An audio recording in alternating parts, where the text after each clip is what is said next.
in a way, you understand? So, because also, if we know what time it is, and you're like, we want to sleep at 10, how are we going to keep the people entertained throughout the night? So is that the theory behind there not being a clock in the house? I think so, you understand? So no time, no nothing. So you would cook, let's say around 3 a.m. and then at around maybe like 7 o'clock you're up because there goes that alarm. Yeah. Were you not exhausted at some point? Bro, we just kept on assuming. We'd be like, did we sleep for 3 hours? Was it 2? After gym, the first thing we do is shower, then we all sleep. Sure. We would yes, we would sleep. So I would assume that, nah, man, we're truly sleeping around 3 a.m. That is so crazy. What was the biggest cultural shock for you, obviously, apart from the time thing? Like when you stepped into the house, what did you experience or notice and you were just like, this is so different from you, what the hell? In terms of what? Like the Nigerians? No, just generally. Generally, obviously, time. Mm-hmm. There goes me showering with a bunch of strangers. We are sleeping with people you don't know. You understand? You're Things waking like up that. next to people you don't know. You're also. waking up, yeah, you understand? So obviously the first weeks you're like, damn. Yeah. But take us back. So what kind of a home were you raised in? Because I would imagine that now, here's the Big Brother house where it's a lot of different people, obviously different cultures, just different personalities, right? The home that you were raised in though, what kind of a home was it? Okay, so my my parents are married. I'm the first child and I have 4 siblings, all boys. I'm the only girl in the house. So my parents are quite conservative. Loving, it's just a little, let me not say little because we're 5 at my house, so it's trust me, it's a whole family, you know, and it's a whole rugby team because it's just guys, you understand. But I like that my parents are very open-minded, you know. Don't restrict yourself as long as you know that the things that you are doing, they have like consequences, you know, but like as long as you are happy and the next day you are not going to blame like someone else for your life not going the way you wanted it to go. But otherwise, you want to be a DJ, go be a DJ. Just make sure that your things are going to align and go as planned. So my dad is somebody that would practice school more than anything, but also passion. Okay. Yeah. Okay, and what would you say you've always just been passionate about? I know that you're quite studious because you did study 2 different qualifications before you got to the... I don't know if people know this, but I did quite a lot. Crazy. I was a photographer at some point. I remember I applied for like a sales job. So there I was working to buy a camera. So every time I get paid like a little bit of money, I take that money and I lay by the camera.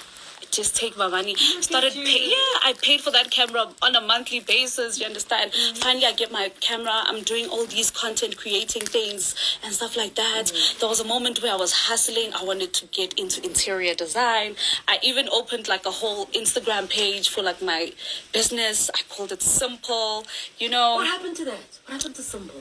What happened to Simple? I don't know. It's the same thing that happened to Ricky and... Clearly. Where? You know, Simple is still there. I mean, the Instagram account is still there. But, like, obviously, because I was trying, it was more of a...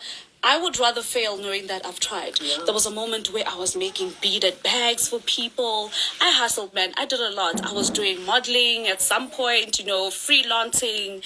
I was not getting paid and stuff like that. So I actually did some things, you understand? Because those are the type of things that drove me. I wanted to be a model so bad, stuff like that. I needed an agency. I would, like, try to get agencies and stuff like that. You understand? That's so crazy. And then here you are. Here's this opportunity where you don't need an agency, right? And all you have to do is go there and be yourself. Yeah. Take us through the audition process for Big Brother. Dude, I remember like the video because the first thing you do is the video, right? Guys, I just had my afro. I put my phone in my bedroom. I sat down. I was like, okay, my name is Tsatsii. I don't even party. I don't even do this and stuff like that. Because I was just honest with myself. Like, who are you? I was not about to go there and be like, yeah, wahala, this is me. I'm about to bring the... just to impress people. I was like, no, this is me. And then they truly accepted that, you know, they saw something that I didn't even see in myself, you understand? Which is something that I really appreciated. And then I just saw emails coming through. They're like, let's go. And I'm like, okay, clearly they love this. Yeah. So even in the house, I'm not about to try and become something that I'm not. So I've just been me, doing my own thing. Trying to keep the same person that you were outside of the house and just bringing that to the cameras, I would suppose is what you were trying to do. Yeah. Just trying to be you. I'm just trying to be me. I'm just me. All right. I love that. We are in conversation. If you're only catching the conversation right now, also that was quite a very lengthy one here. You said so many things. But before we wrap it up, I just want to know, Why did you study two different qualifications? Because you studied biotechnology and microbiology, right? Yeah, those were my two. Yeah. And then you also did chemical engineering with TVET. Yeah. Why? Okay, here's the thing. So I started off with the biotechs and the biomedical sciences, but it was a long distance school. So I was studying from home, right? I get that it's a lot. Okay, whenever I would go to school is when I'm doing my practicals. I'm in the lab, I'm doing all these things, which is something that I love. But me actually studying at home, I just felt like I don't have a sense of purpose. When I'm sitting at home, I'm like, nah. People are waking up in the morning, they are grinding, and I am sitting. I get that I'm studying, but it really feels like You're doing nothing. I'm not doing anything. And I was like, nah. Let me go to another school and see how I'm going to juggle this. It's not easy. Like I was saying, I get moments where you're writing exams on the same day and you have to choose, right? And I'm like, okay, let me just fail this one and choose the other one. Or sometimes like your exam starts at 8. At the other campus, like your exam is going to start at like 3. You understand? Then I have to run. My goodness. But you made it work. I enjoy the adrenaline because now all these things make me feel like I have a sense of purpose in life. I'm doing something, not just sitting at home, man. People are grinding. You know what's interesting? You know what's interesting? What you just said, right?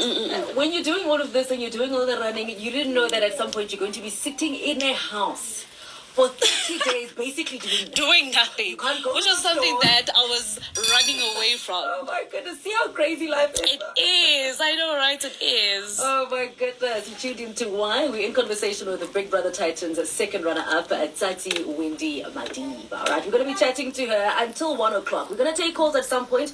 Hang on to the number. If you don't have the number, hang on to it. I'm giving it to you right now. 011-772-0992. I will be taking your calls in about a bit.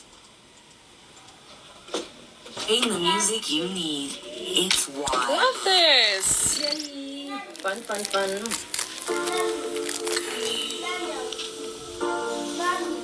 Judge from your set, but he's had the latest video rounds. Nobody can say Juicy wasn't about his brand since he came out. His brand has branded the most. I'm not gonna pick you guys because you guys just came out. So do you get my point? So he comes out and says, he talks about his brands, he networked, did everything he needed to do. But he said, this is what it is. But for a lot of females, shout out to Blue Aiva, I heard had to one in one of the stations. Why do you guys do that? What's the fear? You're out, people are telling you things, and then you have your team telling you need to be in the brand, don't answer anything. I mean, People are telling you things. so that gets in the ring. Yeah. So I would always give a shout out to Bella though. I didn't like the ship, but I think one thing she did was come out and say, you know what, this isn't working. This is what I like. I'm gonna be with him. And she's still one of the toughest girls, still branding. Shek's like one of the toughest guys, still doing his thing. But that's a motivation. So I'm gonna touch Jenny for a minute. She was here, asked that question. In fact, I think I saw her last Thursday. I like Jenny, but in regards to your situation and just being in the house, have you had a couple of things since you got out? Yeah, so I felt like, sorry, Blue, so could you step back a little bit? So with Jenny, I felt like there were a couple of things that she did. I almost felt like she didn't want you and Juicy to happen. Certain things she said, and she sort of pushed the narrative that it was a triangle based off 2 weeks when